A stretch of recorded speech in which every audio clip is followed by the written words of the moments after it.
ಇವ್ರು ಅವ್ರು ಏನು ಸುಮಾರಷ್ಟು ಜಾತಕ ಗೀತಕ ಎಲ್ಲ ಹೇಳ್ತಾ ಇದ್ರು ಒಂದಿಷ್ಟು ಜನ ಅವ್ರಿಗೆ ಹೌದೌದು ಇತ್ತು ಸರ್. ಪ್ರಾಬ್ಲಮ್ ನಾನು ತೋರಿಸಿದ್ದೀನಿ. ನೀವು ಅವ್ರ ಜಾತಕ ಇಟ್ಕೊಂಡು ಹೋಗಿದ್ರ ಹೌದೌದು.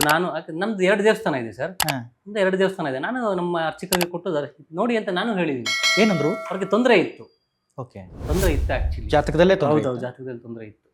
ಬಟ್ ಈಗ ಇದು ಯಾವುದು ದೇವಸ್ಥಾನ, ಬಂಡಿ ಮಂಕಳಮ್ಮ ದೇವಸ್ಥಾನ, ಅಲ್ಲೂ ಹೇಳಿದ್ರು ಹಾ ಜಾತಕದಲ್ಲಿ ತೊಂದರೆ ಇದೆ ಅಂತ ಹೇಳಿದ್ರು. ಬಟ್ ಯಾವ ಟೈಮಲ್ಲಿ ಮುಂದೇನಿದೆಯಂತೆ? ಮುಂದೆ ಇದೆ, ರಾಜಯೋಗ ಇದೆ ಮುಂದಕ್ಕೆ. ಓಕೆ, ಗಜಕೇಸರಿ ಯೋಗ ಇದೆ ಮುಂದಕ್ಕೆ ಅವ್ರಿಗೆ. ಈಗ ನೆಕ್ಸ್ಟ್ ಇವಾಗ 2025, 26, 27 ಆದ್ಮೇಲೆ ನೀವು ನೋಡ್ತೀರಾ. 27 ಆದ್ಮೇಲೆ ಅವ್ರಿಗೆ ಗಜಕೇಸರಿ ಯೋಗ ಇದೆ. ಸೊ ನೆಕ್ಸ್ಟ್ ಅವರು ಬೇರೆ ತರ ಬರ್ತಾರೆ ಆಕ್ಚುಲಿ. ನಾವೆಲ್ಲ ಜಾತಕ ಎಲ್ಲ ತೋರಿಸಿದೀವಿ, ನಾವು ದೈವಾರಾಧನೆ ದೈವಗಳಿಂದ ಕೇಳಿದೀವಿ.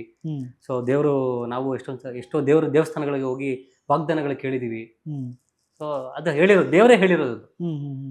ಮುಂದಕ್ಕೆ ಬಂದ್ಮೇಲೆ ಅವ್ರು ಬದಲಾಗ್ತಾರೆ, ಬೇರೆ ತರನೇ ಬದಲಾಗ್ತಾರೆ ಅಂತ ಹೇಳಿದ್ದಾರೆ ದೇವರೆಲ್ಲ.